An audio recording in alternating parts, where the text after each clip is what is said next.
entrepreneurs, small business owners, professionals who seek excellence, bringing the business classroom to you. It's the Business Builders Show. Here's Marty Wolf.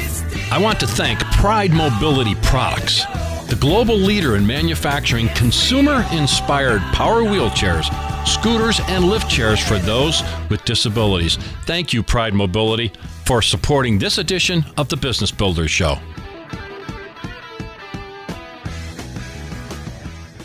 Hi, my name is Marty Wolf. I'm the host of the Business Builders Show. I'm thrilled to be in Ann Arbor, Michigan, home of Zingerman's Deli and all the Zingerman's community of businesses. And I have one of the folks who are one of the first people who cut some cheese and cut some meat and sold some products at Zingerman's Deli some years ago. Ari Weinzweig joins me. Hi, Ari. Happy to be here. Happy to have you in Ann Arbor. It's great. We had our first conversation was probably 2 years ago already that we were on the Business Builders Show. Yep. Yeah. What's your official title here? Well, we don't do a lot with titles, but probably co-founding partner, along with Paul Saginaw, who we've been partners since day one, which was March 15th, 1982. 1982. I'm not going to try to do the math. 34 years. Great. Wow. That's fantastic. Yeah. Maybe we should talk about how it's like a marriage that you and Paul stayed together, but maybe we won't talk about that right now. We'll come back to that. Okay. So the whole idea, concept, if you will, of Zingerman's, let's go right to where it started. Yeah, let's get the history done. Yep. So my history, I grew up in Chicago, which is, for people who don't know this part of the country, is about 4 hours drive west of Ann Arbor. So I came here to go to school at University of Michigan. Wonderful place. I liked it. Wonderful place. Apparently you liked it a lot. I studied Russian history, particular focus on the anarchists, which we may come back to later. Yes.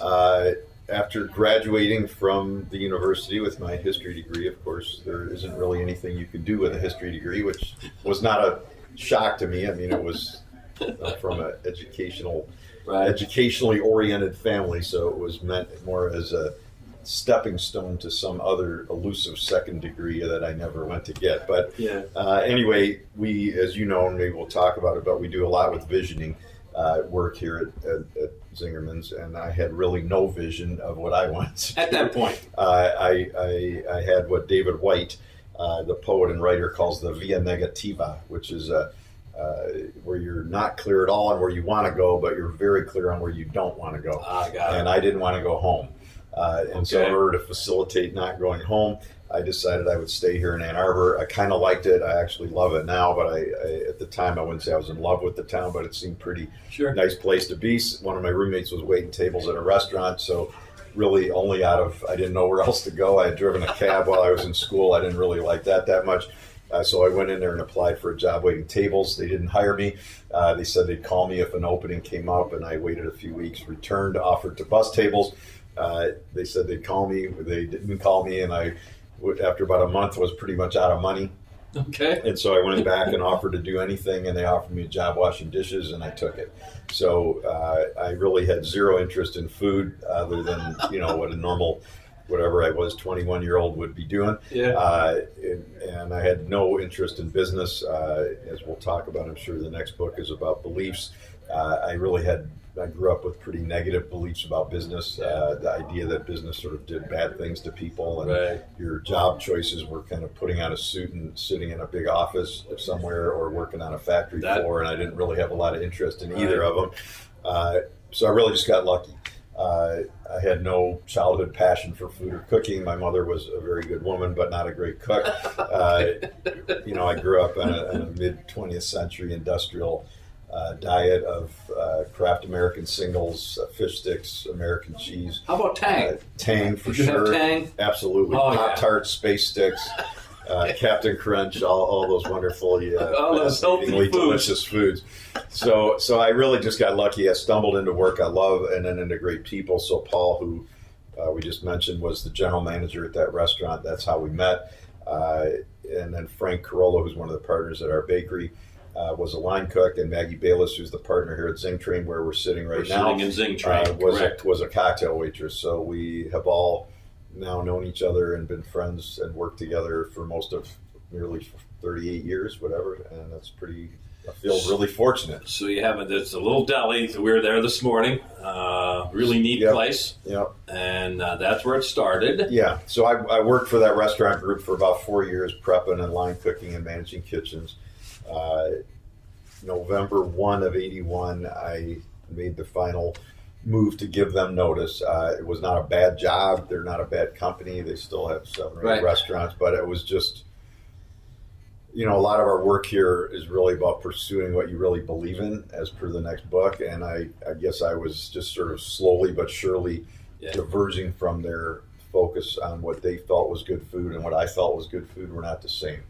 And it's sort of that slow erosion can be sometimes harder than sort of the cataclysmic ethical break that people talk about in the right. news. But you were starting to get what we'll call the vision. You didn't really know it was that. It was time to move on. Right. So I gave 2 months' notice. Paul had left and opened a little fish market here in town called Monahan's Seafood Market, which is still one of the best in the country.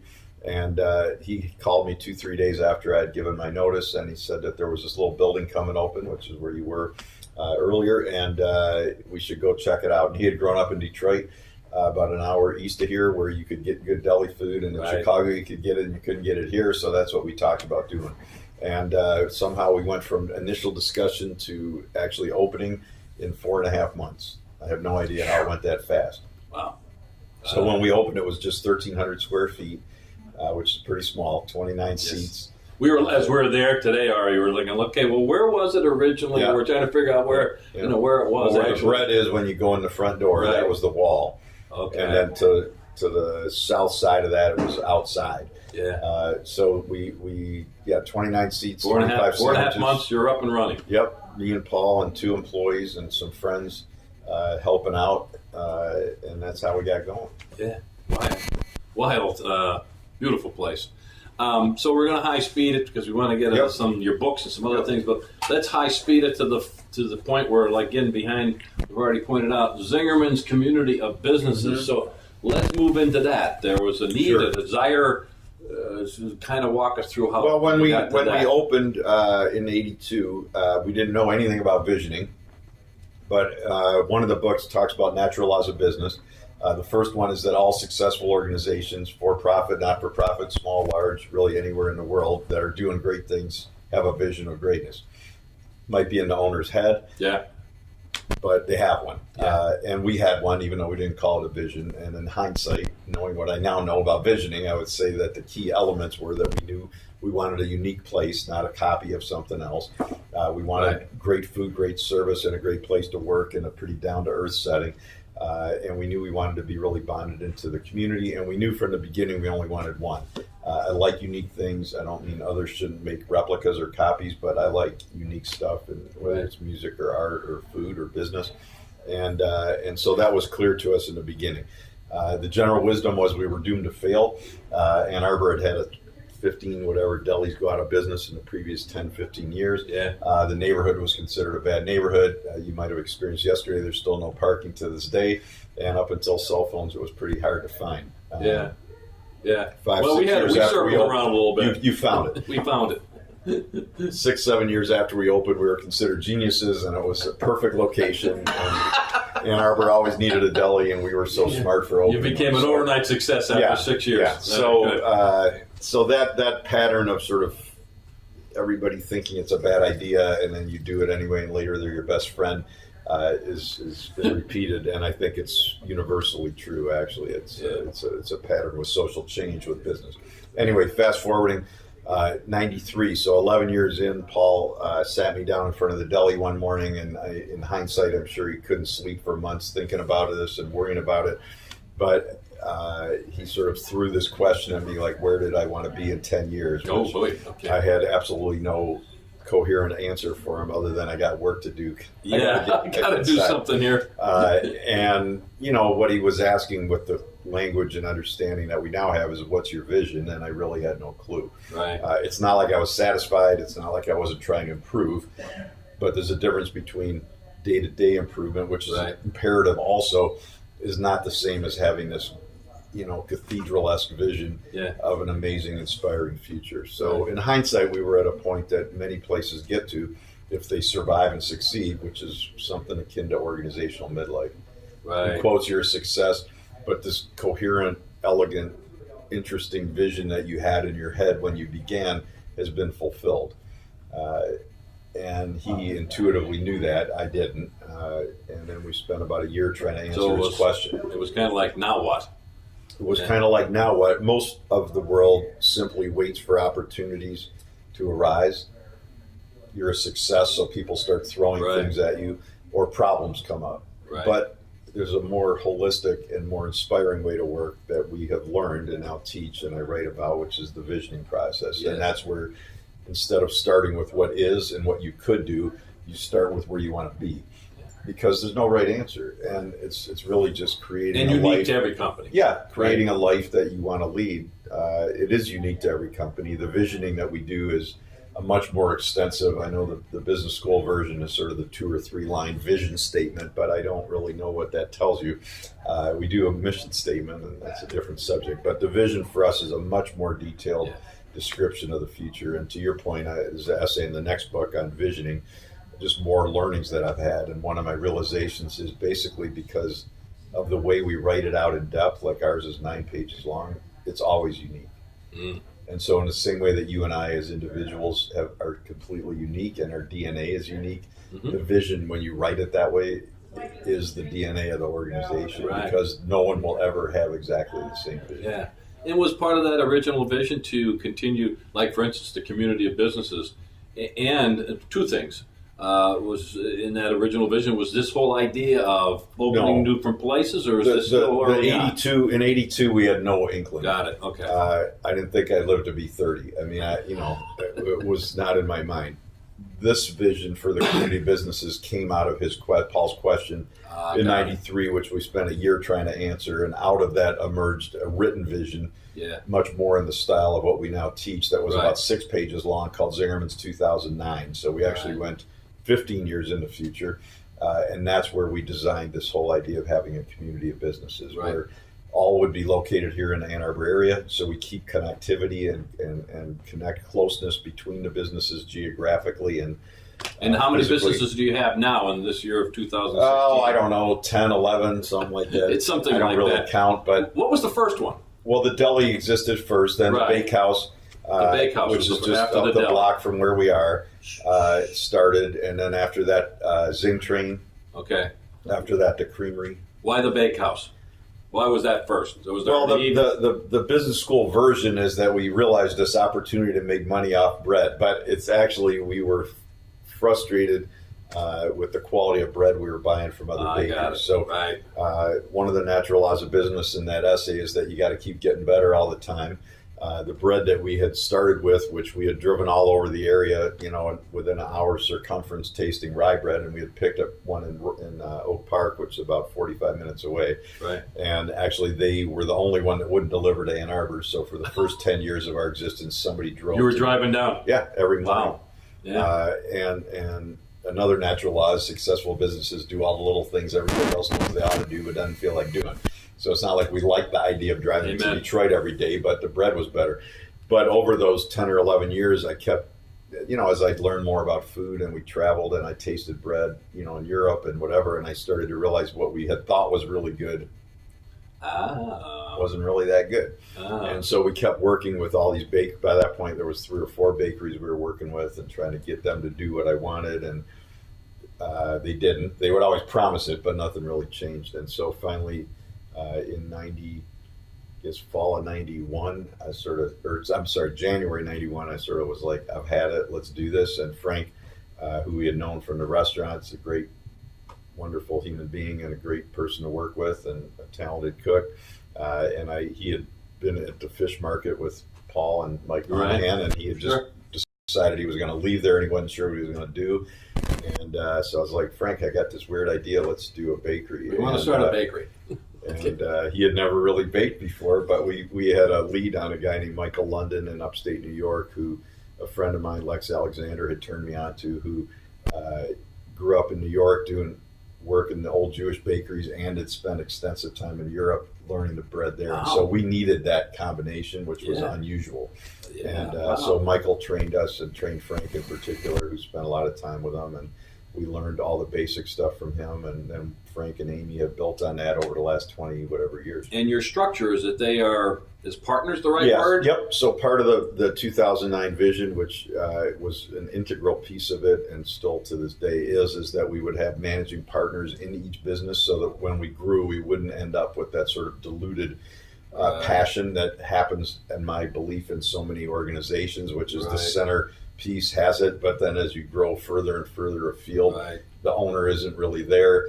There's no owner on site, and granted, there's some great managers out in the world, and there's ways to sort of work around it. But our belief was when you have an owner who's signed on the loans and who's passionate about what that business does, you're going to get greatness over the long haul. And I'm far less interested in how it goes for the first year, and more like we are now. We're in year, 2 at the bakery, and Frank and Amy are still working every day on how to get better, and that's really the key. So the strategy behind Ann Arbor, you mentioned it, staying here. Yep. What's your thought process again? Because I'm sure you've asked this a million times. But.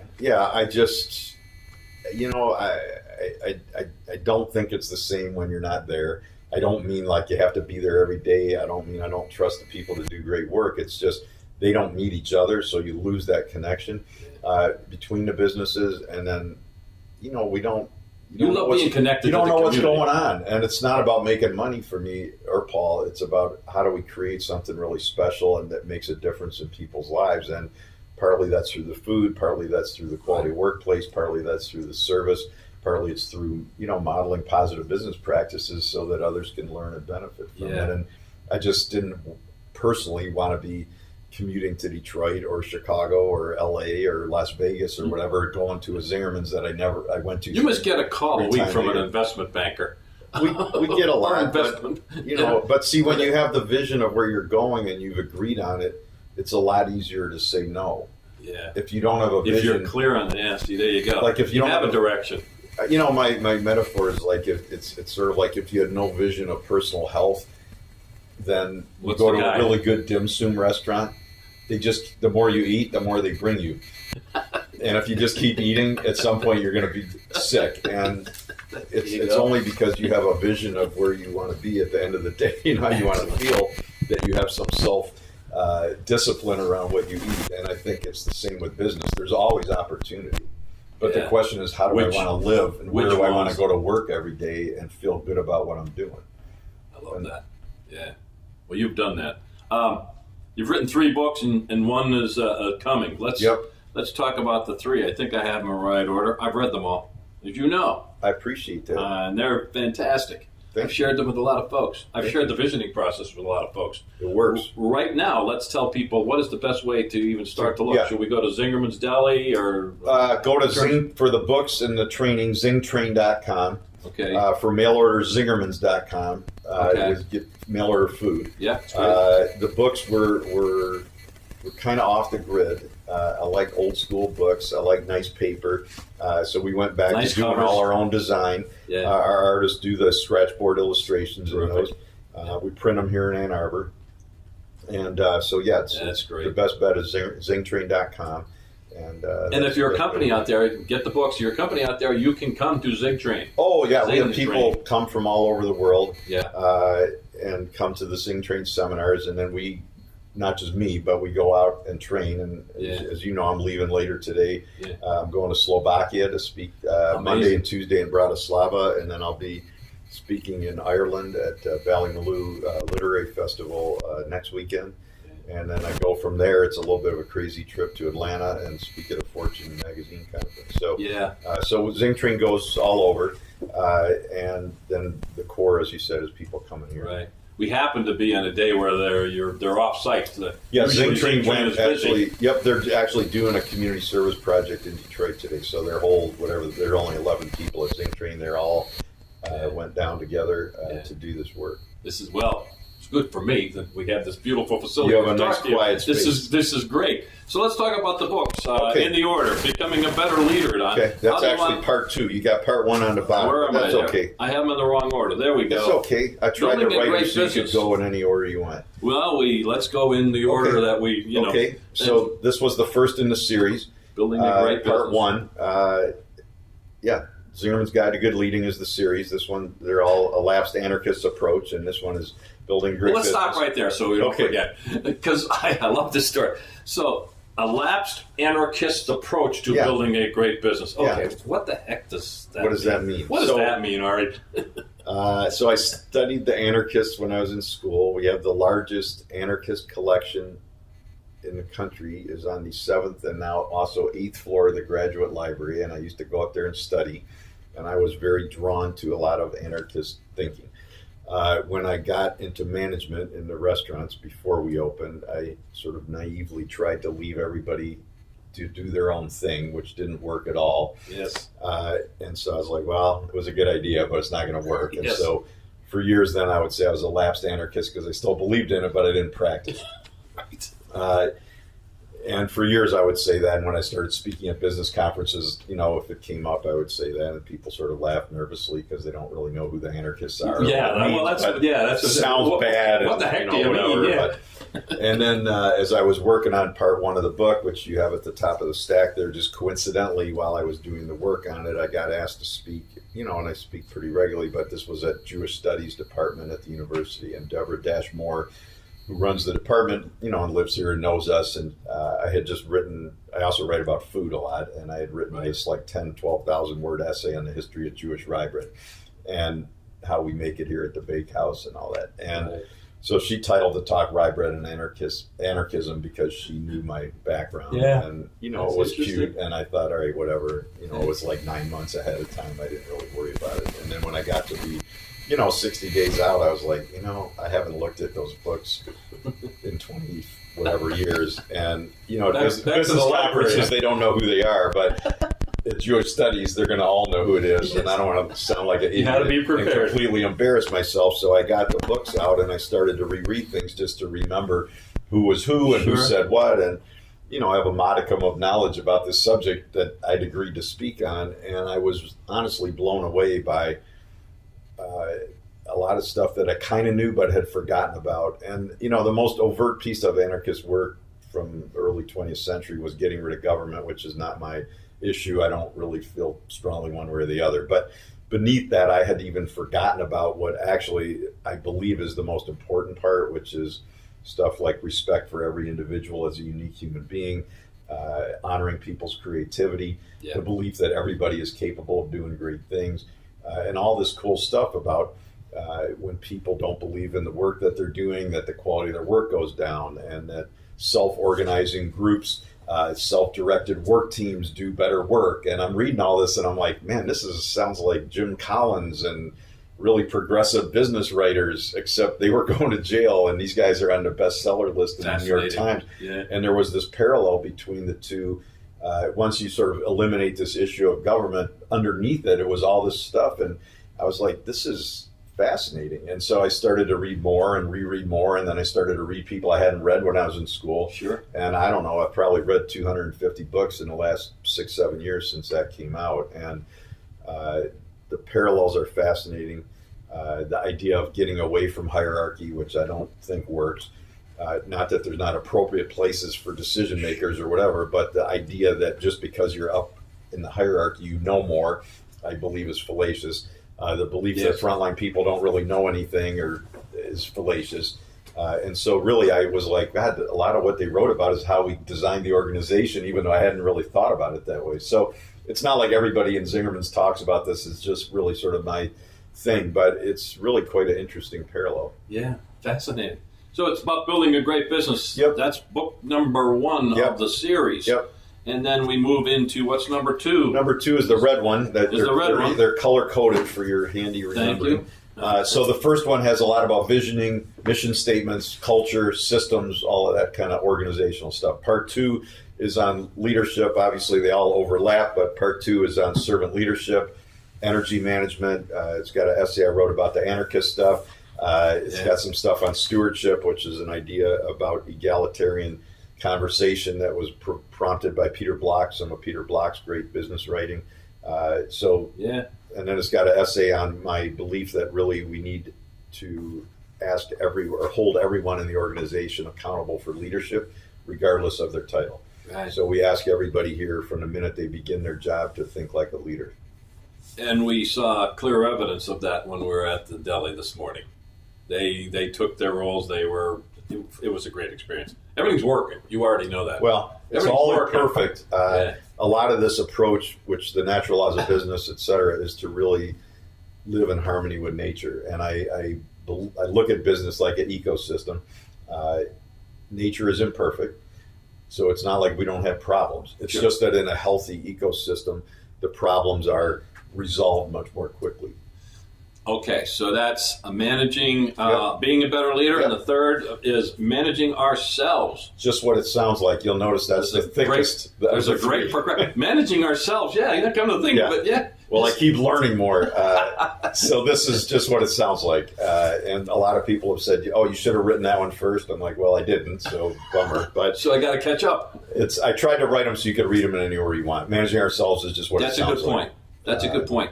These books are available at zingtrain.com. Yep. I have read all three. I have shared them with... I see you have them all marked up. I like that. Oh, yeah. Oh, no, I'm in the visioning process. I've shared it and with all my clients and all my friends.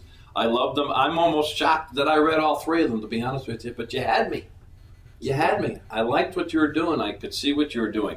Now, I guess the exciting thing is that there's version number 4 coming out. Yep, part 4 will be out hopefully end of June. We have 2 pamphlets. So a lot of the essays we started putting out as single issue pamphlets. Like this?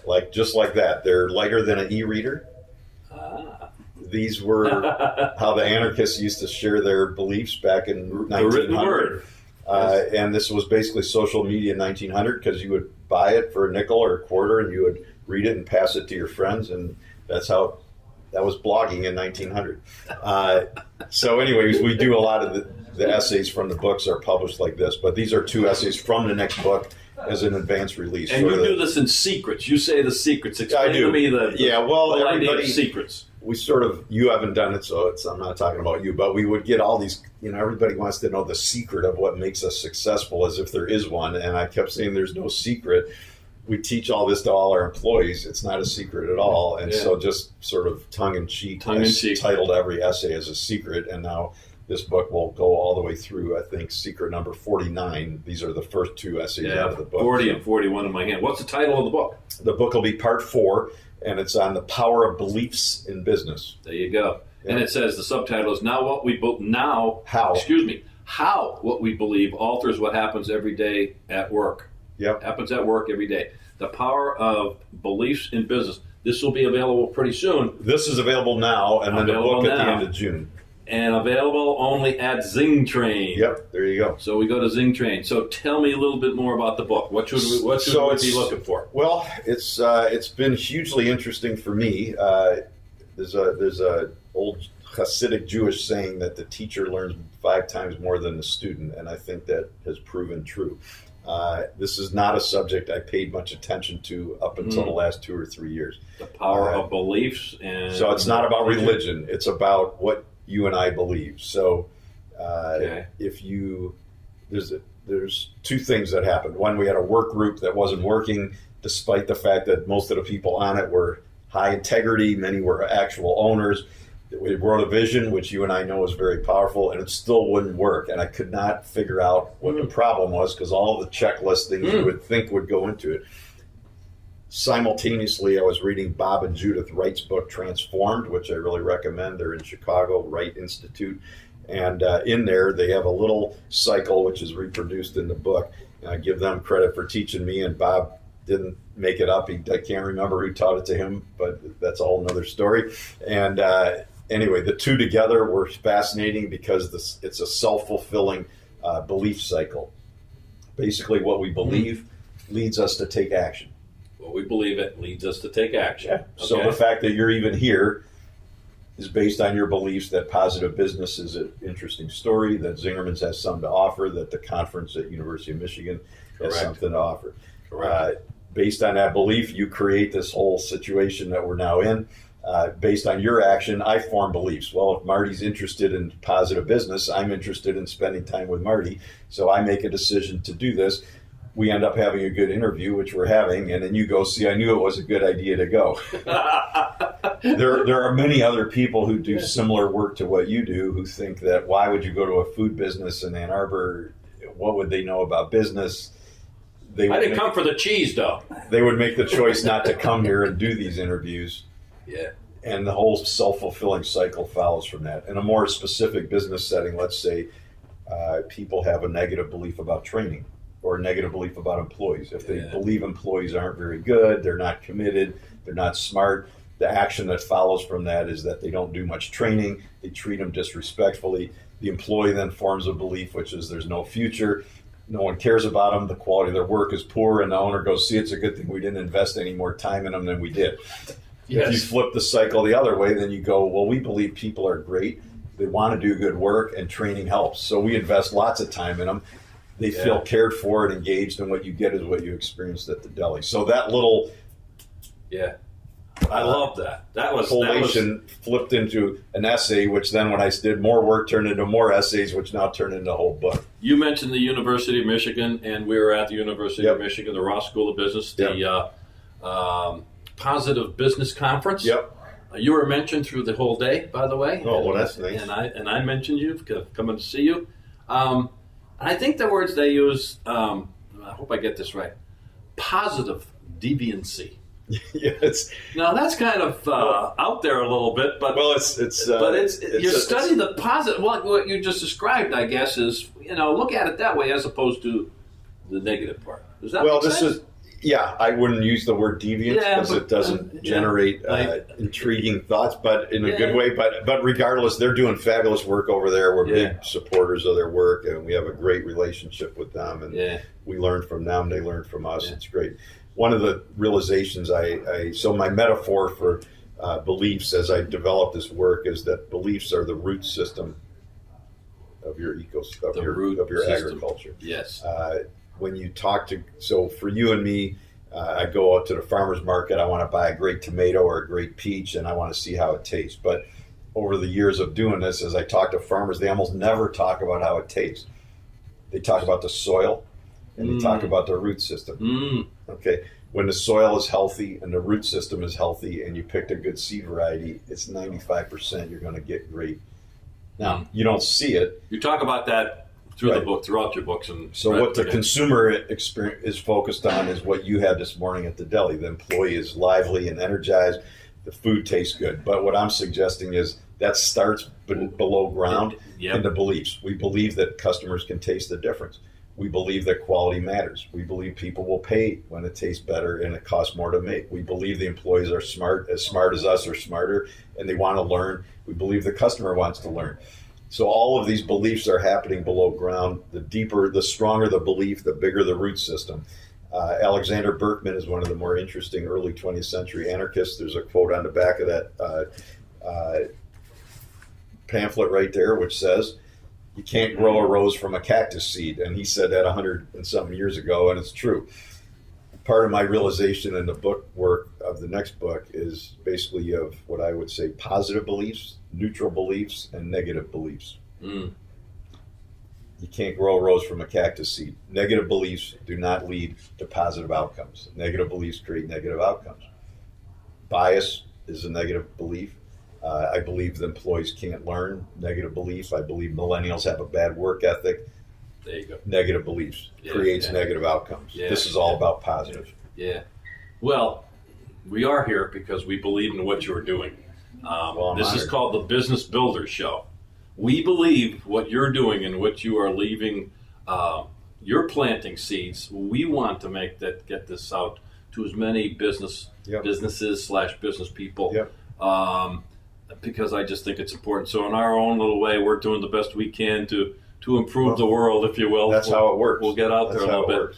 So Ari Weinzweig of Zingerman's has been with me.